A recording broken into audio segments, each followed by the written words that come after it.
What's up, fellas? I want to go through not the most orthodox list right now. It's my 5, technically 6 with the honorable mention, most autistic UFC fighters in the entirety of the UFC currently. And to start off that list, I want to go with Justin Gaethje. Man's got a lot of quotables, and I don't know if you've ever seen him in the corner, but like when he talks to Trevor Rittman and stuff, it's absolutely hilarious, the banter that goes on. He literally is talking to Trevor Rittman. The last time you got too comfortable, you got stopped. He's like, twice.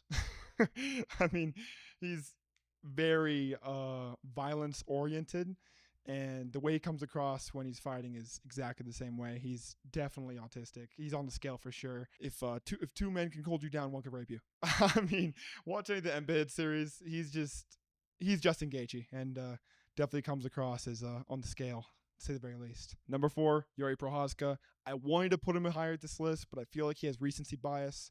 I think he's been less autistic as of late. We've got the beautiful, let's go for that, I'm coming. You've got all these horrible quotables that Jiri Prochazka likes to throw out there. I think it also has to do with the broken English, and that's why he's not higher on the list. Less broken English, I think he would come across a little bit less that way, but him locking himself in dark rooms and like, I have to live the life of a martial artist.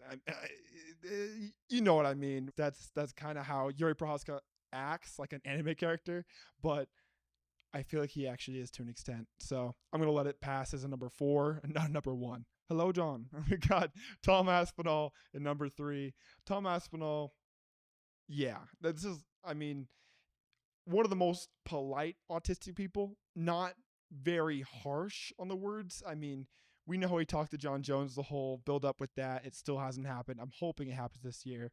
But hello, John. I don't think you're very good. I respect you as a fighter. I mean, he doesn't. It's just he's missing cues. We all know about the Nina drama incident. We're not gonna talk about that. We'll leave that off. But yeah, that's why I have Tom Aspinall, my second favorite autistic English fighter. The next one's next. The next two I think are so far on the spectrum you can't find them. And it's Arnold Allen at number 2. You got a bit of butter on the cage. Butter? Butter. The quotables he says are great. And not only that, he just comes across as like so nice. And you don't really see interviews from him too often. And I think it's because he has that social anxiety. I don't think he likes being in front of the camera too often. And he's in the sport where you might have a camera in your face the most often. So I find it really interesting. But listen to any Arnold Allen interview and tell me I'm wrong. You can't. That's why I have him at number 2. And an honorable mention, I want to put Marvin Vettori in there. We've got the orc screams. We've got the Italian gibberish. The only reason I don't have him at like a higher spot, say like 5, 4, 3, is because I can't tell if he's just a complete idiot that's been hit in the head too many times, or if he's actually on the scale. It's hard to come across as a certain man myself being on the scale. I don't know where to place him, but shout out Marvin Vettori. I'm excited to see his fight soon. I haven't seen him fight in about a year and a half because last fight he had was against Jared Cannonier.